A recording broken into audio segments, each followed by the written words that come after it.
Lo que pasa con la inteligencia artificial es que la capacidad humana que está amplificando es la capacidad cognitiva. Esta es una máquina de pensamiento, ¿ya?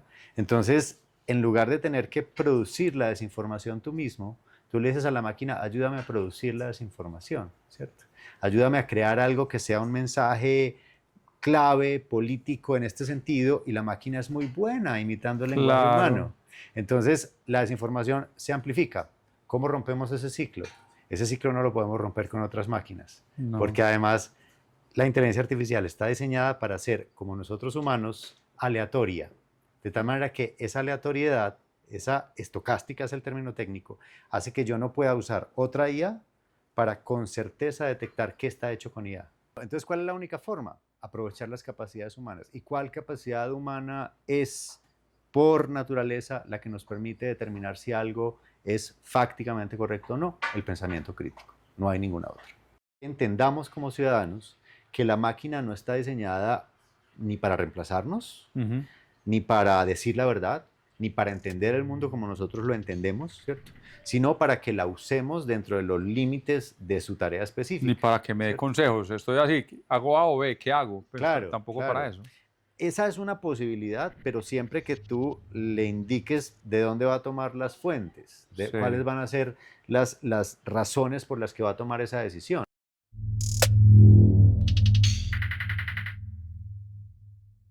Bienvenidos a Pitch Medellín, en una nueva emisión, un nuevo capítulo con un invitado muy especial. Él es Santiago Villegas. Voy a presentar a Santi, te presento como bibliotecario, bibliotecólogo. Pues yo prefiero bibliotecario, porque, a ver, hay una discusión muy grande de quien estudia la bibliotecología, la disciplina de la bibliotecología, y quien ejerce en bibliotecas. Yo te hago una confesión. Yo desde el colegio, en la universidad, iba a la biblioteca, entonces estaba bibliotecario, buscaba en las fichas de esas Claro, G.35. sí, sí, sí. Apuntaba unos papelitos, las fichas bibliográficas, Así es, así es. pero jamás encontré ningún libro. No, Daba las vueltas en la biblioteca piloto, claro, daba vueltas claro, por claro. todos lados, no encontraba nada, hermano. Había que preguntarle al bibliotecario o a la Eh, bibliotecaria. sí.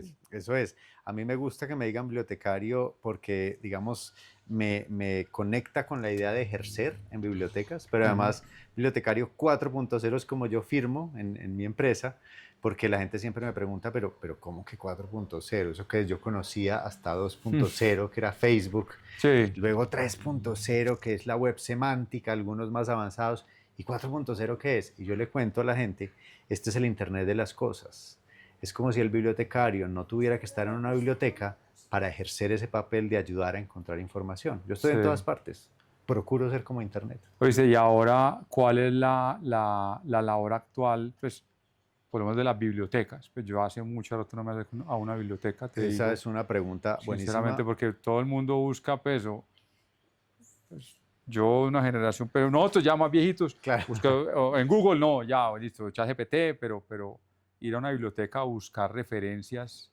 tienes eh, toda la razón, eso ya no se hace usualmente. Es decir, con el advenimiento de Google y de Internet y de la capacidad de buscar información desde donde estés, ya el encontrar información no es el papel de la biblioteca. La biblioteca se ha convertido en lo que llamamos un laboratorio ciudadano. Entonces la pregunta clave ahí es, tengo acceso al conocimiento, pero ¿para qué voy a usar ese conocimiento? Entonces, el concepto, la idea de tener un lugar neutral, un lugar donde encontrarte con gente diferente para conversar de cosas de las que no conversas normalmente, ujú. pero también para hacer uso del conocimiento de manera que soluciones problemas de la comunidad.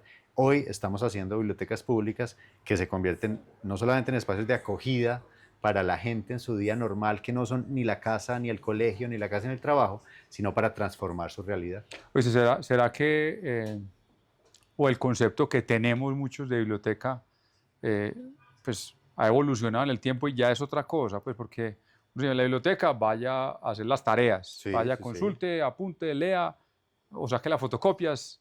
En claro. su época él hizo, pero ahora ¿cuál debe ser esa mirada, cuál es la vocación de una biblioteca? Mira que lo último que hicimos aquí en Medellín Grande fue la transformación de las bibliotecas de Confama, que tuve el honor de coordinar ese proceso. Y si tú vas a una biblioteca de Confama, te vas a encontrar un espacio abierto, un espacio que no es nada silencioso. O sea, lo primero que uno llega a una biblioteca hoy era, cierto, silencio. No, ya no somos espacios, digamos, silenciosos. Un punto De de hecho, encuentro, pues. es un punto de encuentro. Y el concepto muy bonito que alcanzamos con las bibliotecas Confama, porque esto fue un trabajo con la comunidad de repensar para qué una biblioteca en este momento, Sí. fue el concepto de circos-templo. O sea, es una unión de un circo con un templo. Y uno dice, Ajá. pero ¿cómo se juntan esas dos cosas, Sí, cierto? cómo conviven. ¿Cómo conviven? El circo, porque el circo, si te acordás, los que íbamos a circo mucho, porque era cuando venía la carpa y no había Claro. mucho entretenimiento Los extra, hermanos Gasca. que se despedían más que los hermanos Gasca, Sí, sí, sí. ¿te acordás? Los circos uno siempre se encontraba con la gente y es como si el que se te sentara al lado fuera amigo, porque vos comentabas con todo el Ajá, mundo ajá. lo que estaba pasando, Sí. ¿cierto? Esa idea de la conversación, de comentar lo que está pasando, de encontrarte con otras personas, a ver qué está sucediendo, de que sea un lugar entretenido, es el circo. Pero también hay espacios dentro de la biblioteca en los que puedes sentarte a disfrutar de la contemplación, de la lectura consigo mismo, de la introyección, ¿cierto? Entonces, esas dos cosas se combinan y hay makerspaces. Hoy no se llaman makerspace, hoy no se llaman espacios de creación como los que vimos hace unas décadas de laboratorios con impresoras 3D, con Lego, con robótica. Existe eso, Sí. pero va más allá de la idea de que tengas que tener dispositivos. La idea es que estos se llaman espacios de creación, porque también tienen el jardín, también tienes la posibilidad de estudiar el contexto y todo eso se da en un espacio neutral como la biblioteca. Es como un lugar para ¿qué será? No para forjar, pero sí para fortalecer las ciudadanías, por ejemplo. Exactamente, estás dando en la clave y te doy una frase muy bonita que está en una biblioteca pública de Chicago, de Illinois, que allá hice yo mi especialización, que dice, las bibliotecas están para dar poder, ¿cierto? O libraries give us power, dice, y es una frase de una canción de metal que Ah, tiene esta biblioteca en su pared, porque básicamente eso es, o sea, las bibliotecas empoderan la ciudadanía, hoy ese es su papel fundamental. ya que hablaste de eso, de que nos da poder, unos amigos que tenemos en común, unos amigos de 10 AM Pro, Claro, hablan mucho de la dieta informativa, así es. que finalmente uno actúa y hace lo que hace basado en la información que tiene y cómo nutre Totalmente, su cerebro de totalmente, información. totalmente. De acuerdo con 10 AM Pro, que además me encanta, Darío. Lo poco que sé de criptomonedas se lo debo Sí, sí, sí, a sí. 10 AM Pro, Sí. tengo que decir. Y Darío, pues, además, digamos, baja a un nivel muy humano lo que cuenta, que eso Ajá. me encanta, que es lo que hacemos también los bibliotecarios. Pero volviendo a ese tema, fíjate que hoy tenemos una tal sobreabundancia de información Sí. que hace muchos años los bibliotecarios le decimos infoxicación, ¿cierto? Es decir, hay una intoxicación por el nivel de información que hay, ¿ya? Entonces la dieta informativa tiene todo el sentido, pero ahí hay una balanza muy pequeña que es ciertamente riesgosa y es, si yo me alimento solo de la información que ya conozco, es decir, aquello que refuerza lo que conozco, Ajá. también me estoy librando de la posibilidad de transformarme como humano. Y esto tiene que ver con los sesgos cognitivos. Vos sabés que, esto lo hemos dicho muchas veces también, que uno está sujeto a aquellos titulares que refuerzan lo que uno sabe, lo que uno ya conoce, Ujú. los lee, dice, ah, sí, tienen toda la razón, pero aquellos que no, que van al contrario, tiendes a pasarlos por alto. Así es, Tiendes a pasar, a eso se llama sesgo rechazarlos. cognitivo. Y las bibliotecas, uno de los papeles más grandes que tenemos hoy es una línea que se llama alfabetización mediática e informacional. Enseñar a las personas cómo consumir de manera crítica información, ¿cierto? Esto tiene que ver con la dieta, pero también con que te des la oportunidad de ver otros puntos de vista diferentes.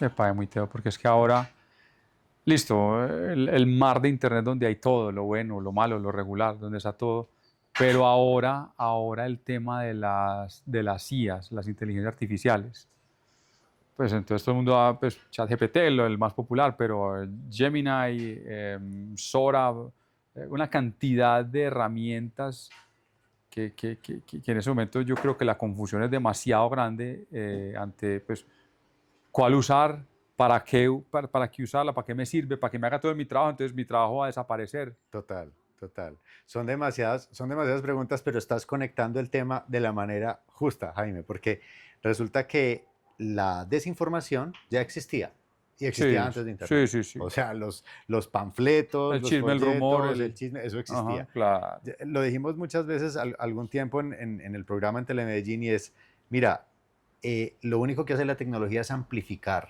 lo que somos como humanos. Aquí no hay nada nuevo, aquí no está apareciendo nada nuevo. Lo que pasa con la inteligencia artificial es que la capacidad humana que está amplificando es la capacidad cognitiva. Esta es una máquina de pensamiento, ¿ya? Entonces, en lugar de tener que producir la desinformación tú mismo, tú le dices a la máquina, ayúdame a producir la desinformación, ¿cierto? Ayúdame a crear algo que sea un mensaje clave político en este sentido y la máquina es muy buena imitando el lenguaje Claro, humano. Entonces, la desinformación se amplifica. ¿Cómo rompemos ese ciclo? Ese ciclo no lo podemos romper con otras máquinas, no. porque además la inteligencia artificial está diseñada para ser, como nosotros humanos, aleatoria, de tal manera que esa aleatoriedad, esa estocástica es el término técnico, hace que yo no pueda usar otra IA para con certeza detectar qué está hecho con IA. Mira, mira eso es algo Ahí, sí, bastante ahí me loco. reventaste por dentro, Claro, Santi. porque no hay forma, o sea, Me no hay reventaste forma. por dentro. Claro, entonces, ¿cuál es la única forma? Aprovechar las capacidades humanas. ¿Y cuál capacidad humana es, por naturaleza, la que nos permite determinar si algo es fácticamente correcto o no? El pensamiento crítico. No hay ninguna otra. Ahora en este mar pues, antes veían las noticias o lo que se escribía, no, eso es falso y lo generó un bot, Claro, pero ya con video, con sonido, con imágenes, totalmente. Es que hay que oh, ver VO3. VO3 es la última que lanzó Google hace unos días. Y VO3 ya no solo es capaz de producir video, sino que produce video, produce audio y produce el diálogo al tiempo. Y de esto hablábamos antes fuera de cámaras porque yo te sí, decía que Google, que es la empresa más potente del mundo en tecnología de este tipo hoy, lo que hizo fue entrenar a su inteligencia artificial para que entendiera al tiempo todas esas cosas. Entiende lo que es video, entiende lo que es audio, entiende lo que es lenguaje, entiende lo que son imágenes y otras cosas más. Entonces es capaz de producirlo en simultánea. ¿Ya? Mientras que ChatGPT, mientras que Claude, Mistral, las demás están entrenadas cada una en un área específica y luego las van juntando, ¿no? Las van uniendo. Esa es la entonces ahora será diferencia. capaz una máquina, una IA, ya no sé ni qué es, de hacer el video con el audio, y sacar el guión no sé de dónde, o Claro, creado por ellos mismos con interés en particular, y difundirlo en redes, sacar como si fueran noticias, claro, claro. todo al tiempo. Digamos que ahí estamos en el momento en el que descubrimos, y aquí te voy a conectar también por qué hace un bibliotecólogo trabajando con IA, Mm, descubrimos que el lenguaje es la puerta que nos abre todos estos mundos. Llevamos muchos años, y lo mencionabas ahora con la ficha catalográfica. sí. ¿Te acordás que esas fichas estaban divididas en tres categorías? Uno entraba a una biblioteca y decía autor, Era materia. unos cubículos, una Así es, mesita, lo más de bonitas, que sacaba así larga y todos los papelitos iban traspasados exacto. por una varillita. Para que uno no lo pudiera Sí, entonces sacar, le dejan exacto. moviendo, y salía el Así es. libro, el autor. Así es, así es. Entonces tenías autor, materia y título, ¿cierto? Eran las Sí. tres categorías. Lo que hacíamos los bibliotecarios desde el principio de los tiempos de la biblioteca es organizar esa información para que vos pudieras encontrarla de manera más fácil. Esto que veías en una ficha es un metadato. O sea, es un metadato porque es un dato sobre otro dato. El Ujú. dato real es el libro, Sí. esto es un metadato sobre el libro, ¿cierto? Entonces, hace muchos años los bibliotecarios estamos procurando que las máquinas entiendan el lenguaje humano, porque cuando vos ibas a buscar en un catálogo en internet, no podías poner dónde encuentro un libro que hable sobre la historia de Medellín. No te salía nada, No. ¿cierto? Porque tenías que poner las palabras que estuvieran exactamente en el libro, ¿sí? Pues sí, llegará un momento en que la máquina entienda, si yo hago, pues estamos hablando, vos me dices cualquier cosa, yo te digo, pues sabemos qué quiere decir eso. La máquina llegará un momento en que entienda eso. Esas, Claro, en este momento ese es el límite al que estamos llegando. O sea, el límite de la gestualidad, el límite de los lo que llamamos el contenido extralingüístico, el significado extralingüístico, lo que no está en la frase, Sí. es a donde están yendo las IAs hoy. Entonces, fíjate que el lenguaje, otra vez, es la base de todo lo que sabemos. Por eso cuando sale ChatGPT en 2022, a finales de 2022, es, por Dios, esta máquina habla como si fuera un humano. O sea, ¿qué es esto? Me responde, ¿cierto? Porque está diseñada para eso. Pero a raíz de que encontramos una máquina que es capaz de ser como el intérprete, el traductor del lenguaje humano, la empezamos a poner en otros lugares. Entonces ya la llevamos a que busque en Internet. Porque claro, interpreta lo que queremos. A entrenarla. Interpreta lo que queremos, entonces es capaz de buscar. Luego le decimos, no, hagamos que genere imágenes a partir de eso. Listo. Vamos a entrenarla para que pueda crear imágenes y lo que hace ChatGPT es interpretar la orden, la convierte en lenguaje de máquina y la máquina nos la crea. Y entonces lo conecto con lo que dijiste ahora. ¿Será que tendremos una máquina dentro de poco que será capaz de, por un lado, crear el libreto, por otro lado, crear el sketch, por otro lado, crear la escena precisa, ponerle el audio? Ya estamos hablando de lo que se llaman IAs agénticas, porque son como un montón de pequeñas inteligencias artificiales trabajando en grupo. Uy, o sea, ¿Ya? ejemplo, listo, vivimos en una ciudad, quiero generar aquí un caos y quiero yo salir con la solución para tener yo un beneficio en particular. Sí. Ese guión se lo puedo dar y generar... Claro, se lo puedes dar. Habrá unas que te dicen que no gracias, que no puedo, Sí. que mis políticas me prohíben hacer eso, pero muchos modelos de lenguaje se pueden descargar a tu computadora o a tu servidor y usarlos sin filtros. Entonces, técnicamente podrías hacerlo. Sin filtros éticos. Sin filtros éticos. Pero además hay que decir algo muy, muy particular y es, resulta que la mejor área en la que trabajan las IAs es la política. Yo no voy a decir por qué, pero bueno, claro, sí. pero básicamente si tú tienes una máquina cuya tarea fundamental es convencerte, y ojo con lo que estoy diciendo, es usar el lenguaje, pero usar el lenguaje para ser convincente. Ajá. ¿Ya? Esta máquina no está diseñada para decir la verdad. No, así no funcionan. Ni siquiera saben lo que es verdad y lo que es mentira. O sea, ellas no tienen ese concepto imbuido. Se basa de la base de datos que tenga, de dónde haya investigado, Exacto. de las referencias que tenga. Entonces el asunto es que tú le puedes poner a decir lo que quiera, porque es una máquina convincente. Y yo pongo un ejemplo cuando hacemos conferencias de esto a bibliotecarios y a docentes. Es como ese amigo que se toma 2 cervezas y empieza a contar historias fantásticas, ¿no? O sea, que uno está ahí metido y lo escucha. Que arranca despacio y ya le sube el Exacto, tono y ya... Porque además a vos te encanta escucharlo. O sea, vos sabes que la Sí. mitad de lo que dice es mentira, Ajá. ¿cierto? Pero te encanta escucharlo. Así Sí. está diseñada esta máquina. Esta máquina está diseñada para que yo me pegue a la conversación, pero no para decirme respuestas fácticas. Lo que sucedió es que cuando OpenAI lanzó ChatGPT en 2022, se dio cuenta de que la gente estaba empezando a preguntarle cosas fácticas. O sea, que esto no era para conversar. La gente empezó a hacerle preguntas de ciencia, preguntas de trabajos y dijo, caramba, entonces hay que hacer algo Hay que ampliar el espectro. para que esto se convierta en una máquina que además es capaz de decir respuestas veraces. Sí. No hay, y mira que te he dicho 2 cosas preocupantes. Te dije la primera, no hay forma de detectar cuando un texto o una imagen, un video está hecho con certeza con inteligencia artificial. Ujú. Y lo otro es, no hay forma hoy de garantizar que una inteligencia artificial te diga la verdad. O sea, no hay forma. Me volviste a reventar por dentro. Claro, claro, porque fíjate, está entrenada para entender el lenguaje, para crear lenguaje. Sí. No está entrenada para entender el mundo como los humanos. Y vamos a hacer otra analogía para que te quede más claro. Nacho lee, aprendiste con Nacho Sí, lee. claro. Mi mamá me mima. Y mi mamá me ama mucho. Mi mamá yo me amo a mi ama. mamá, ¿cierto? Ajá. Mi papá me fuma pipa, ¿se acuerdan Fuma de pipa, esa? sí. Ya no se podría poner ese ahí. Ah, no, ya. Pero el caso es que nos acordamos de algunos ejemplos, ¿cierto? Pero no de todos. Ujú. Yo les hago la pregunta, en todo el mundo hay silabarios, se llaman ese tipo de libros. Silabarios. Silabarios, que son, ¿Y qué son? que son estos libros que son repetitivos para que los niños aprendamos ok. a leer y a escribir, como yo amo a mi mamá Sí. me ama mucho. Pero yo le pregunto a todos, deme más ejemplos. No, ya, ahí. Ahí me quedo. Pero ¿sabe leer? La gente dice, Santiago, pero claro, yo soy bibliotecario, yo soy docente universitario, claro que sé leer. Es que el propósito del libro no era que nos memorizáramos los ejemplos.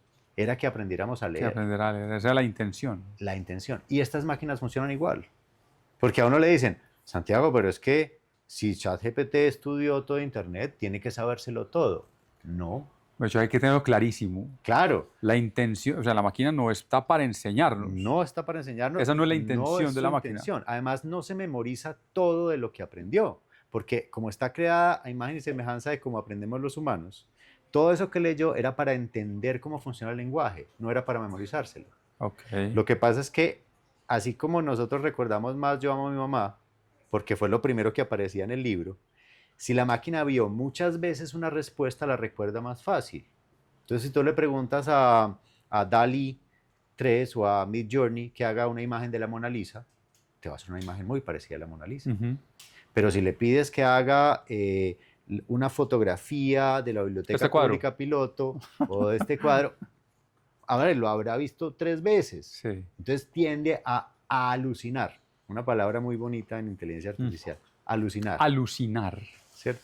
¿Y cómo que alucinar? Alucinar es crear a partir de una idea que la máquina tiene, algo que no corresponde con la realidad. En otras palabras, una decir elucubración. mentiras. Así es, así es. Entonces nosotros le decimos alucinar porque para nosotros es mentira, Ok. pero para la máquina es una creación, es creatividad.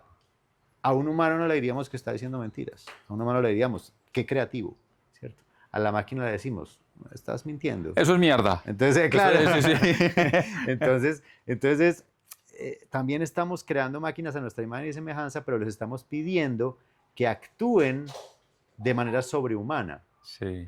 Uno no es una máquina de citas, es decir, uno no anda por la calle diciendo, yo recuerdo que leí en la página 3 de 100 años de soledad que decía, de milagro no se acuerda lo que leyó. ¿Será que estamos malinterpretando la herramienta o qué? Claro. ¿O nos falta conocer más de cómo usarla y para qué es? Es exactamente eso. Es decir, a lo que estamos procurando en iaparabibliotecas.com, que es este proyecto que lanzamos a raíz de este boom de la inteligencia artificial, es que entendamos como ciudadanos que la máquina no está diseñada ni para reemplazarnos, Ujú. ni para decir la verdad, ni para entender el mundo como nosotros lo entendemos, ¿cierto? Sino para que la usemos dentro de los límites de su tarea específica. Ni para que me dé ¿cierto? consejos. Estoy así, hago A o B, ¿qué hago? Pues Claro, tampoco claro. para eso. Esa es una posibilidad, pero siempre que tú le indiques de dónde va a tomar las fuentes, de Sí. cuáles van a ser las razones por las que va a tomar esa decisión. Ok. Porque cuando una máquina empieza a tomar decisiones, pasan cosas como la que pasó con una IA ya hace más de una década, y me acuerdo que esto lo mencionamos incluso en el programa en Telemedellín, y es que había una IA diseñada para determinar cuándo los prisioneros de las prisiones americanas podían salir por libertad condicional. Una inteligencia artificial, un experimento interesante. Ujú. La máquina empezó a aprender por sí sola, porque esa es la característica de estas máquinas que aprenden, que las personas afroamericanas probablemente no debían salir a libertad condicional tanto como las personas caucásicas. Por Dios. ¿Cierto? Entonces empezó a tener un sesgo. Sesgo. ¿Ya? Se demostró por fuera estadísticamente que ese sesgo era por los datos de los que estaba aprendiendo, pero que no correspondía con la realidad, ¿cierto? Entonces, claro, el problema es ese, que estas máquinas aprendieron de todo lo que nosotros como humanidad hemos creado antes y nosotros tenemos sesgos. Y otra cosa, un profesor mío de la maestría decía, ¿usted con qué resuelve los problemas? Con lo que sabe, Claro. ¿cierto? Con lo que ha leído, con lo que ha estudiado. Y otra cosa importante es el contexto que hagas de la situación. Total. ¿Cierto? el Listo, contexto. máquina, vea, ayúdame con la respuesta. Alguna vez me contaste una conversación que tuvimos, la fórmula de la termodinámica de alguna cosa. Claro. No, pero, y te la da, pero dame el contexto completo, Ujú. ¿cierto? El ¿Para contexto, qué es? absolutamente, el contexto es la clave, porque esto es como si tú te encontraras con cada vez que vas a usar una inteligencia artificial, hoy en día, Hmm. es como si tú te encontraras con alguien nuevo que no conoces, que es un experto en un área. Él no te conoce, él no sabe quién eres, pero tú le vas a pedir un favor. Tienes que darle todo el contexto. Claro. Es decir, yo no le puedo decir, ve, es que necesito hacer mi casa. Es un arquitecto muy famoso. A ver, te va a decir, pero ¿dónde es tu casa? Ajá. ¿Para qué es tu casa? ¿Cuántos son en la familia? ¿Qué te gusta y qué no te gusta? ¿Cierto? ¿Qué tiene el terreno? ¿Qué hay alrededor? Tienes que darle un ¿Para contexto qué la vas a usar? suficiente. Claro, ¿Viste? y eso se nos olvida. Y yo creo que ahí es donde a nosotros nos da pereza. Es que, listo, pregúntale a ChatGPT. Páquete. No, pero espérate, contextualizarlo primero. No, es que estoy haciendo investigación de esto, esto y esto. Yo soy tal, tal, tal, tal. Es para este fin. Todo ese contexto es lo que nos da pereza y yo creo que es donde debemos ser más claros todavía. Totalmente. Y eso es lo que hablabas ahora de, o una mencionaste de la oralidad.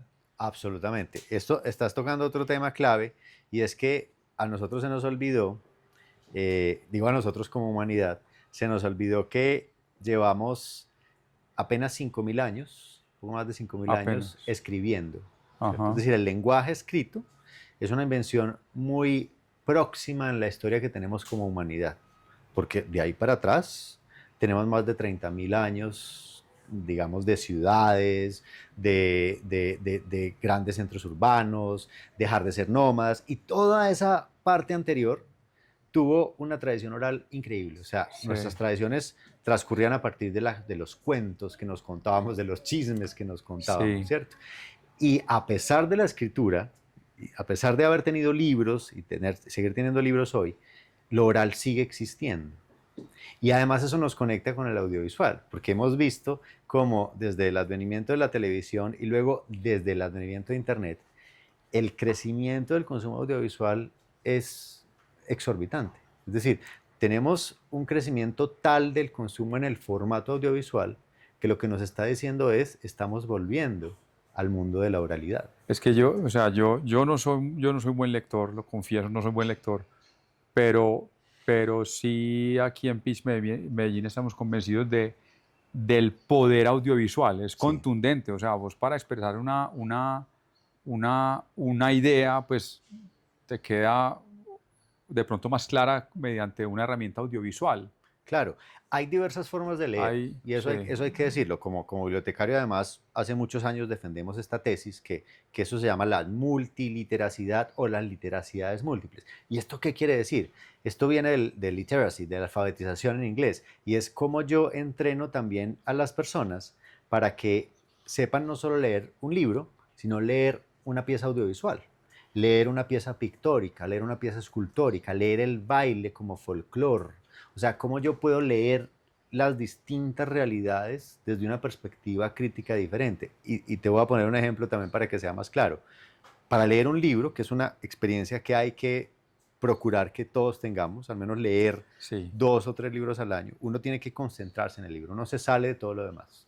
O sea, el libro físico tiene esa ventaja, que te enfoca en el lenguaje y en las Ujú. imágenes que tu cerebro crea. Entonces está demostrado por muchísimos estudios que leer un libro, leer completo un texto más extenso, hace que tu cerebro cree conexiones de manera diferente, que ese mensaje quede mucho más impregnado en tu memoria. Pero leer un libro no es lo mismo que ver una pieza audiovisual. Yo creo que el libro ¿Cierto? te desarrolla la creatividad, porque finalmente vos te estás imaginando lo que te describen Claro, con claro. palabras. Y hay gente, por ejemplo, yo crecí leyendo a Tolkien, ¿no? Al creador del Hobbit, del Señor de los J.R.R. Anillos. Tolkien. Y cuando sale el Señor de los Anillos en mi plena juventud, la película ganadora de 1000 Óscares, Sí. yo digo, wow, pero también digo, pero así no me la imaginé, No, yo sí era ¿cierto? muy perezoso. Claro. En el colegio, Sí, lean el claro. libro, y está la película, vea la película. Mm. Pero ¿por qué no? Dice uno, ¿por qué no hacer esto? Sí. Y entonces empezamos a preguntarnos, y ahí viene el asunto de por qué se leen diferentes las cosas. Si yo estoy leyendo una película, si se me permite usar esa palabra, al leer la película ya no solo tengo que leer el diálogo o escuchar el diálogo, sino ver lo que está sucediendo. Ahora decíamos lo que hay en el contexto de la Ajá. imagen, porque muchas veces, y tú bien lo sabes como profesional del audiovisual, muchas veces el mensaje que nos quiere transmitir el director no está exclusivamente en el hablante, está en la escena. En la escena. Y uno muchas veces ve una película 2 veces y encuentra mensajes que no había visto En el antes, ¿cierto? contexto de cómo está Claro, el color, la temperatura, el horizonte. el plano que haces, el objeto que encuentras en un punto de la escena en un lugar y luego en otro encuentras en otro lugar. O sea, algo cambia en las escenas. El poder entrenar a la mente para leer de esa manera el audiovisual también tiene que pasar por ir de lo menos complejo a lo más complejo, ¿cierto? Leer el audiovisual de manera crítica es mucho más complejo que leer un libro de texto tradicional. Estás prestando atención simultáneamente Claro, claro. Entonces empezamos a a dos hablar de lo cosas. multitarea, empezamos a hablar de eso, y sin embargo, y a pesar de esa complejidad, para un cerebro para un cerebro humano, resulta en apariencia más fácil el audiovisual, ¿cierto? Porque tú estás más acostumbrado a, en tu vida cotidiana, Sí, sí, más ver a una persona, cercano. escuchar a una persona, interpretar sus gestos, y entonces empezamos a ver que las IAs, para volver al tema de las IAs, ya no reciben solo texto, sino que ya podemos conversar con ellas, ¿cierto? Y les damos el contexto suficiente. Mi mejor amigo. ¿No? Entonces las máquinas te adulan Todo el tiempo. y entonces digamos que el cerebro humano llega a un nivel tal de conexión que se olvida que estamos hablando con una máquina. Claro, es que como está diseñada para conectarme en la conversación, esa característica que llamamos psicofancia o la adulación extrema, hace que incluso yo pueda hacer que la máquina intencionalmente se equivoque. Es decir, yo puedo engañar a la máquina a partir de prompts tan simples como decirle, después de una respuesta, no te equivocaste porque el experto en tal tema, en tal momento, dijo esto, esto y esto, y él, y ella o él, yo no le pongo género a la máquina, se lo va a creer, ¿cierto? Entonces va a empezar a construir la conversación sobre la base de tus sesgos. Lo que le dijiste. ¿Cierto? Porque viene otro asunto, el asunto de que estas máquinas están diseñadas para adular, sobre todo ChatGPT es de los más aduladores, Ah, sí. ¿cierto? Es de los más aduladores. Qué maravilla. Entonces, claro, tú te todo sientes súper orgulloso, bien ¿no? ahí. Esa GPT me... Claro. Sé que no, soy millonario de GTA. Soy, Sí, soy sí, piloto sí, del sí. avión del Parque Norte. No, pero además, digamos que uno dice cosas tan simples como esto que se volvió viral hace un tiempo y es pregúntale a ChatGPT qué sabe sobre ti y dile que en un párrafo te describa, ¿no? Entonces, esto fue una demostración de por qué esta máquina es muy buena para hacer horóscopos o discursos políticos, ¿cierto? Pero no para decir la verdad. ChatGPTarse, que claro, me dijiste, me contaste el término. Exacto. ChatGPTarse. Porque fíjate que ahí lo único que está haciendo es reforzar el sesgo cognitivo que traemos, para hablar algo que dijimos al principio. Si yo empiezo a hablar con una máquina y lo que hace es adularme, decirme estás en lo correcto, muy bien. Muy complaciente. Muy complaciente, está reforzando lo que somos, ¿cierto? Y algunos dirán, pues bueno, eso es ser auténticos. Y uno dice, no, porque lo que hace es darte lo más estadísticamente probable a la respuesta o a la pregunta que le estás dando. Lo más cliché. Lo más cliché. Entonces uno dice, pero ¿cómo cliché? A ver, vamos a devolvernos a cómo aprende la máquina. Y esto nos explica un poquito de esto, pero con un ejemplo como me gustan a mí. ¿Tú has visto estas aspiradoras que van por ahí cargando gatos o persiguiendo perros? Las aspiradoras circulares, sí. los robots. Sí, ¿no? sí, robots. Esa no está diseñada ni para cargar gatos ni perseguir perros, está diseñada para limpiar. Sí. O sea, su tarea es limpiar. Y nos la venden como una aspiradora autónoma. Esa es su tarea. Entonces uno la enciende y ella solita limpia. Recorre, vuelve a la base, se carga y Exacto. Tiene una rutina. Y entonces uno tiene que preguntarse, bueno, pero esta máquina para poder moverse por un espacio que no conoce, ¿qué necesita? Pues necesita ver el espacio. Necesita un sentido equivalente al de la vista en humanos, que en este caso es un sensor, puede ser una cámara, puede ser un sensor infrarrojo, pero además un sensor de golpes. Porque estas aspiradoras, si las has visto, cuando se golpean con algo, pues giran, ¿no? Sí. Y las más avanzadas, si se golpean 3 veces con el mismo lugar, van a aprender, y ojo con este término, van a aprender que por ahí no van a pasar. Entonces la próxima vez que de su base llegan a ese punto, ya no se golpean, sino que giran. Giran. ¿Cierto? Aprendieron a realizar mejor su tarea a partir de la experiencia. Esa es la definición de una IA hoy. Una inteligencia artificial es capaz de cambiar su comportamiento a partir de la experiencia. Problema, si la experiencia que yo le doy a esta máquina es el conocimiento que traigo, exclusivamente el que yo traigo, lo que va a hacer es reforzar mi cliché. Queda sesgada y queda ¿Cierto? como Claro, yo, pues. Queda como yo era. Como no, uno, sí. No hay ningún cambio. Pero entonces la gente dice, Santiago, pero es que esto me está, ya yo puedo crear libretos con esto. Y los libretos son maravillosos. Ahora vamos a hacer parte ¿Cierto? de audiovisual, sí. No maravillosos, son cliché. diríamos otros, Sí. ¿cierto? ¿Por qué? Porque otra vez, lo dijimos hace un rato, lo que hace la máquina es hacer un recorrido estadístico y darme la respuesta más probable a mi pregunta específica. Y te acuerdas que te decía, esta máquina no se memoriza todo lo que aprende, pero es capaz de recordar aquello que vio muchas veces. Ujú. ¿Y qué es lo que va a ver muchas veces? Pues los libretos que más premian, ¿cierto? Que más premia la Internet, los textos que más premia Internet, los textos que más premian las conversaciones. Y Santiago, pero ¿cómo así? ¿De dónde aprendió esta máquina? ¿Te has hecho esa pregunta? ¿De dónde aprendió ChatGPT? ¿Cómo? Porque uno dice, a ver, pero ¿cómo que aprendió de todo Internet? Dice uno, no. ChatGPT, como Gemini, como Mistral, como Claude, que son como los Tiene más sus grandes. fuentes donde se alimenta, donde se nutre Exacto. su conocimiento. Y hay pequeñas variaciones. Por ejemplo, todas aprenden de Wikipedia. Todas. Y entonces Wikipedia carga un prejuicio enorme hace muchos años, y es decir, es que no, es que Wikipedia no es buena porque la gente la puede modificar. Sí, porque eso es... Mentiras. Wikipedia es la más precisa enciclopedia que hemos hecho en la historia de la humanidad, ¿cierto? Es la Wow. más precisa. ¿Ya? Entonces, partiendo por ahí. Si se alimentara solo de Wikipedia, estaríamos bien. Pero esta máquina tuvo que leer, y ojo con esta cifra, ChatGPT, la original, la de 2022, se calcula que tuvo que leer entre 300.000 millones y 500.000 millones de porciones de texto para poder entender el lenguaje humano. Esta es una cifra astronómica, literalmente astronómica, Sí, no, imagínate. porque para ponerte un ejemplo, la cantidad de estrellas que se calcula tiene la Vía Láctea es de alrededor de 150.000 millones. O sea, hay la mitad de estrellas en la Vía Láctea que la cantidad de textos que leyó ChatGPT para poder entender el Para lenguaje. entender. Entonces uno se pregunta, ¿de dónde saca tantos textos? Porque ni en Wikipedia hay tanta información. Pues además de Wikipedia, una de las primeras que leyó fue la Oficina de Patentes de los Estados Unidos.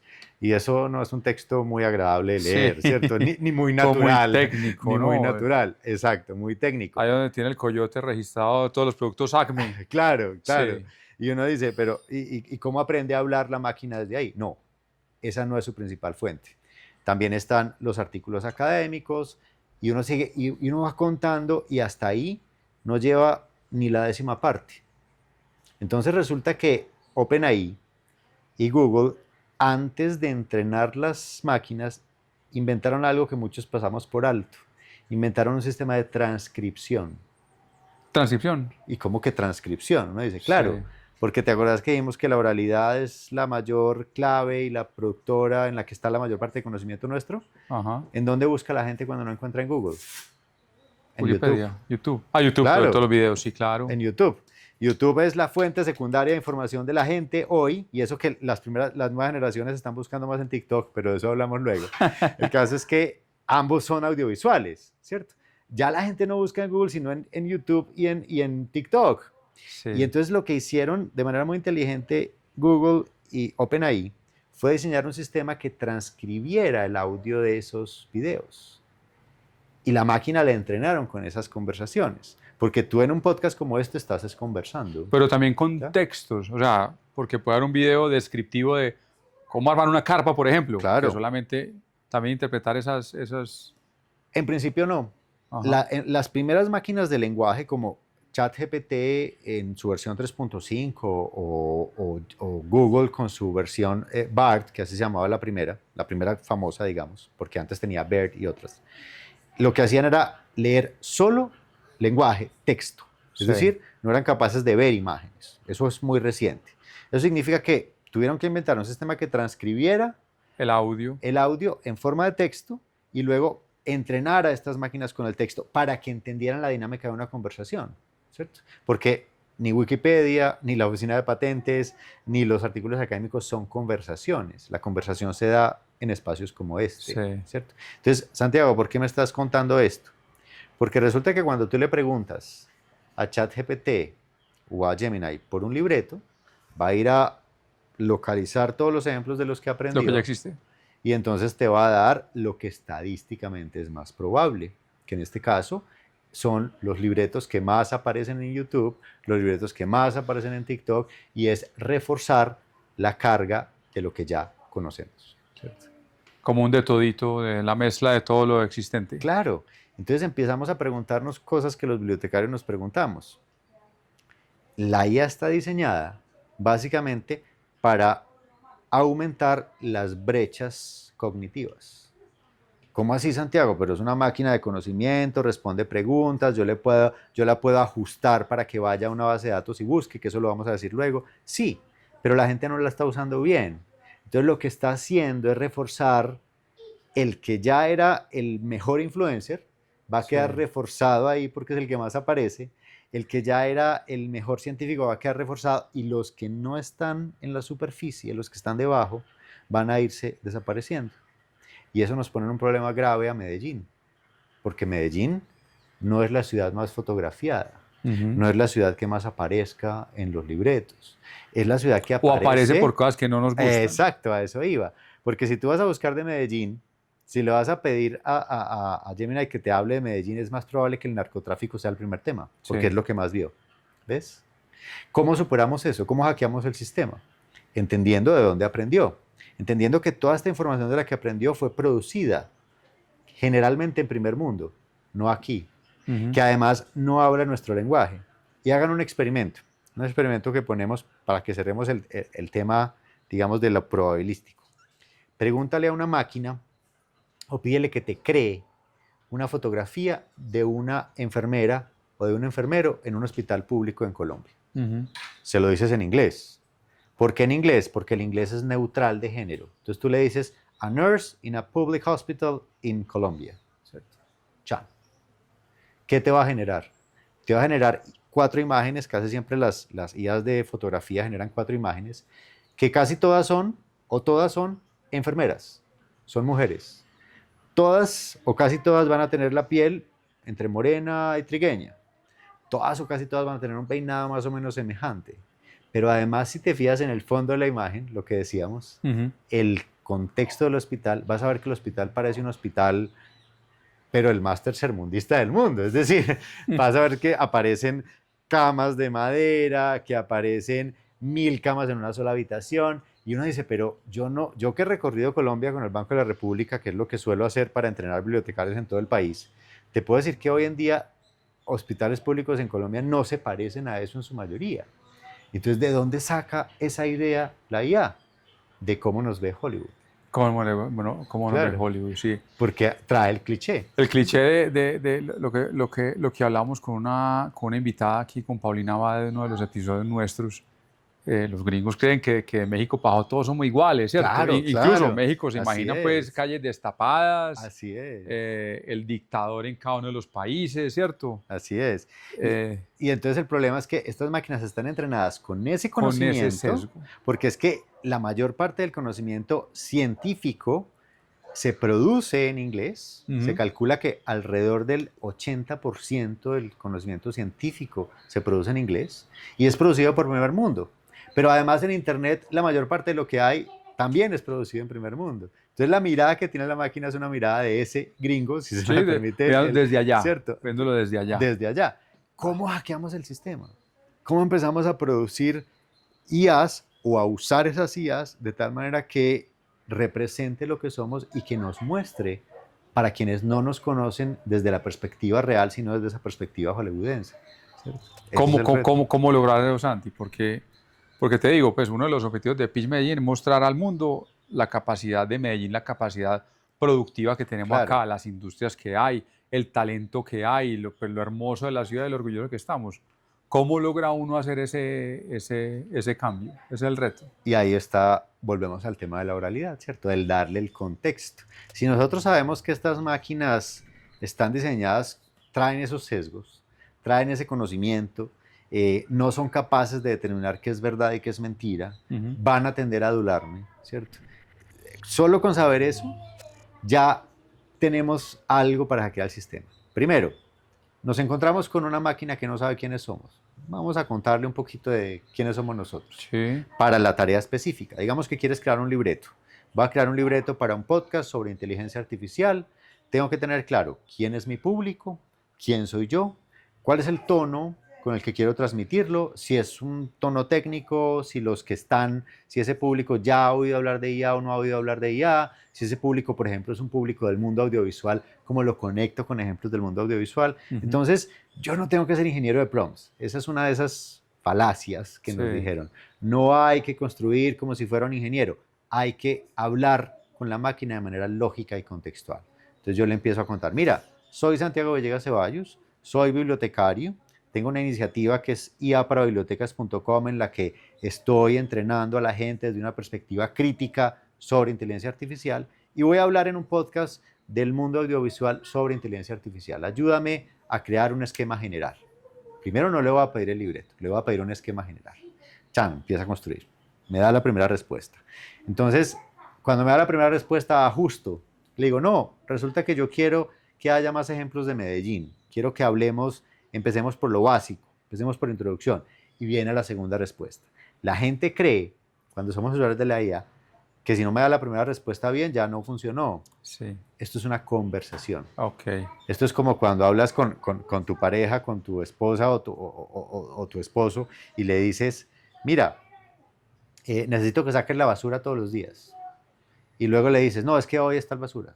Y le tienes que decir 8 veces lo mismo. Así funciona esta máquina, ¿cierto? Así funciona esta máquina. Esta máquina no entiende a la primera. ¿Ya?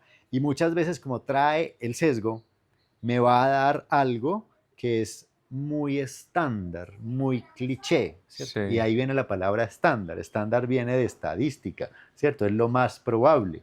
Entonces, yo voy a empezar a desviarlo. Háblame, Medellín, de todo lo que viste en Netflix. Claro, hazle esa pregunta, por ejemplo. Háblame de Medellín desde la perspectiva de las producciones audiovisuales y vas a ver la respuesta, porque para medir es muy bueno ChatGPT, para medir esos sesgos. Pero luego viene otro asunto clave, Santiago, y el tono. Eso no habla como si fuera yo. Y has visto que en LinkedIn empezaron a aparecer miles de publicaciones parecidas después de ChatGPT. Sí. Que todas tienen emoticones, todas tienen listas, porque además a la IA le encanta escribir en listas. O sea, es viñeta, viñeta, viñeta, número, ¿cierto? Sí. Y entonces la estructura es, primero un llamado a la acción. ¿Sabías que la inteligencia artificial no aprende en tiempo real? Primero hay una pregunta. Y luego empieza a decir, sí, la inteligencia artificial, y me hace una lista, y al final una conclusión. Eso es más o menos como piensa la IA. Si yo, en lugar de eso, quiero escribir algo auténtico, que además me lo va a premiar el algoritmo, para citar a Darío Palacio, que nos hablaba del algoritmo. Los dioses ocultos. Los dioses ocultos. Si los algoritmos de redes sociales premian la autenticidad, significa que yo no le puedo hablar con el tono que me escupe ChatGPT el mensaje. Yo tengo que entrenarla con la forma como hablo yo, ¿cierto? Y entonces empezamos a ver otra tendencia. Empezamos a ver que las inteligencias artificiales ya, cuando yo me logueo, cuando yo me identifico, porque para yo usarla, digamos, de manera recurrente, tengo que darle una identidad. Sí, tengo un usuario, pues. Un usuario, exacto. Sí. Es decir, si yo tengo Gmail, ya tengo Gemini, porque están conectadas. Entonces, a medida que yo voy conversando más con la máquina entiende más mi tono. Pero hasta hace un tiempo, y estoy hablando de meses apenas, la máquina no era capaz de leer todas las conversaciones para entender cómo hablaba yo. Hoy en día, tanto Gemini como ChatGPT son capaces de leer todas mis conversaciones para que cuando me respondan, yo le diga, habla en mi tono. Pero mis conversaciones, ¿te refieres a cómo converso yo con la máquina? Claro, pues a las conversaciones los diálogos que he tenido con la IA. Porque ese es otro mito que tenemos. ¿Te acuerdas que al principio todavía incluso, hay algunos periodistas que dicen, no, es que no hay que hablarle a la inteligencia artificial porque ella aprende de todo lo que le decimos? Ese es un mito. Ese es un mito. ¿Por qué? Y hagan este experimento, lo que tú decías, ChatGPTarse. ChatGPTarse. Pregúntenle por ustedes. Sí. O sea, díganle, ¿quién es Santiago Villegas Ceballos? ¿Quién es Jaime Saldarriaga? Chan. Te va a devolver lo primero que encuentra en internet. Y a veces tiene errores. Entonces lo siguiente que hagas es corrígele el error. A mí me confunde mucho con mi homónimo Santiago Villegas de Alegra, ¿te acuerdas? De seguridad en línea. Sí. Es un desarrollador de software muy bueno, también trabaja con innovación y entonces me pone siempre un párrafo que yo había sido nominado al MIT Technology Review, y ese es el otro Santiago, ¿cierto? Entonces, insiste en eso porque encuentra el dato muy recurrente en Internet. Yo le digo, no, yo no soy ese Santiago. Yo no he sido nominado al MIT Tech Review. Se lo digo, cierro la conversación. Vuelve a abrir otra conversación y pregúntale de nuevo por ti. Vas a ver que la máquina Usa esa respuesta vuelve a anterior. equivocarse. Vuelve y se equivoca de Claro, nuevo. claro. Y generalmente vuelve a equivocarse en lo mismo, porque esta máquina no aprende en tiempo real.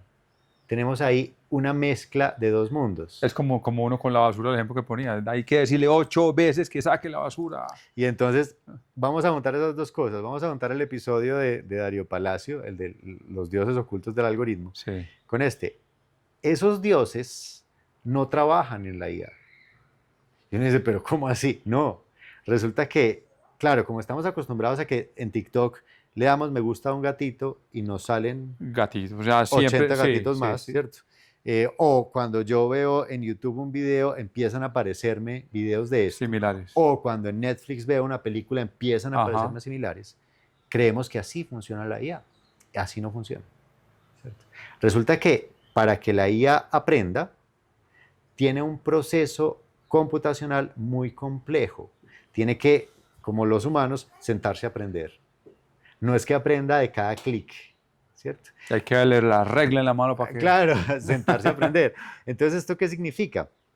Significa que, aunque yo le diga 1000 veces, es que yo no soy ese Santiago, yo soy este otro Santiago, yo soy el bibliotecario, eso no va a estar inserto en su conocimiento, Sí. ¿cierto? Ella, cada vez que yo le pregunte, va a salir a internet, va a hacer una búsqueda y va a traer lo más Un probable. barrido distrae. ¿Cierto? Y va a traer lo más probable. A diferencia de las redes sociales, el algoritmo del lenguaje que usa ChatGPT es un algoritmo que no cambia en automático, que requiere un conocimiento pausado y que muchas veces, y entonces aquí viene la otra parte, dicen, Santiago, pero ¿cómo así? A mí me dijeron que si yo dejaba mis conversaciones ahí guardadas, OpenAI o Google podían aprender de ellas. Claro, si yo las dejo guardadas, porque uno las puede borrar, si yo tengo chuleado en la configuración, tengo ahí el check de permitir que los modelos aprendan de mi conversación, entonces en la siguiente versión, en la versión 4, en la versión 5, puede que hayan aprendido de mis conversaciones. Okay. Pero mis conversaciones son esto en el mundo de todo lo que hace la IA. Y como yo no le dije suficientes veces lo mismo, decíamos que la estadística es la clave, Sí. no hay garantía de que lo aprenda tampoco. ¿Ya? Entonces mira que ahí te rompí otra neurona, ¿no? Así Porque es. ese No. Pero ojo, vamos a ver cómo ChatGPT está a su vez intentando cambiar eso. ¿Has visto que OpenAI quiere comprar una red social? Que dijeron que quieren hacer una red social, ¿cierto? Que además dijeron que quieren comprar Chrome, porque resulta que Estados Unidos va a separar a Google y quiere separar Chrome, el navegador de la empresa, ¿cierto? Por asuntos antimonopolio. Entonces uno dice, pero Santiago, si el negocio de ChatGPT no es aprender de mí, ¿cuál es? Porque nos decían, claro, es que el negocio de Facebook, y este es otro mito, o el negocio de Google es vender nuestros datos. Eso ya lo aclaró Darío muy bien. No es vender nuestros datos, es usar nuestros datos para vendernos publicidad. Uno no va a vender lo que es su capital principal. El capital principal de Google y de Facebook es la base de datos. Conocernos también a nosotros, tener un algoritmo nuestro tan potente que la publicidad sea perfecta. Sé que le puedo ofrecer a Santiago, sé cuál es lo que más le gusta. Claro, porque entonces mi negocio es ofrecerle a Frisbee España, por poner a alguien que está de moda, el que va a comprar pollo muy rico independientemente de si la marca es auténtica o no, ¿cierto? El negocio mío es la publicidad, y cuando digo mío es el de Google, el de Facebook, el de Microsoft, etc. Pero el negocio de ChatGPT no es la publicidad. El negocio de Gemini no es la publicidad. El negocio de Llama, de Meta, no es la publicidad. El negocio de ¿Cuál es el modelo de negocio entonces de ellos? Buenísimo, buenísima pregunta. ¿Estamos condenados a vivir de suscripción? No. Ya se dieron cuenta que no pueden vivir de suscripción. Es decir, en este momento, el modelo con el que nos ofrecen a nosotros la herramienta, la monetización estándar, es lo que llamamos el modelo freemium, que es un modelo como cuando te invitan a almorzar. Ajá. que ningún almuerzo es gratis. Le dicen a Sí. uno, la mamá le Le va a dice, haber un paquete buenísimo, Eso. una semana en Cartagena cada Eso, año, con tal de exacto. que almuerce con nosotros. Exacto, Sí. entonces es lo mismo, yo te doy una muestra gratis, yo te doy un free, te doy un alcance limitado, pero si quieres las herramientas más avanzadas tienes que comprar el premium, ¿cierto? Ok. Entonces el modelo es por suscripción hoy, pero realmente lo que venden estas empresas es a otras empresas la capacidad de usar esas IAs para Bueno. resolver problemas, ¿cierto? Un problema de llamar a soporte técnico todos los días a hacer la misma pregunta. Yo puedo automatizar eso con un chatbot, ¿no? O el problema de gestionar las estadísticas y las analíticas de manera semiautomática para no tenerle que pagar a una persona por estar haciéndolo todo el año, ¿cierto? Eso se lo vendo a un tercero. Pero el negocio no es la publicidad, ¿sí? Y entonces uno dice, el 90% de Internet se sostiene por la publicidad y vas Sí. a ver los datos y la última cifra era el 92% de la infraestructura de Internet se sostiene por publicidad, Publicidad. ¿cierto? Pero, ¿y entonces cómo se va a sostener esta gente que está creando grandes centros de datos? Ahí es donde viene lo que está haciendo ChatGPT con OpenAI. ChatGPT hace unos meses ya no solamente recuerda la conversación que yo tengo ahí en la abierta, sino que es capaz de irse y devolverse y recordar todas las conversaciones que hemos hecho.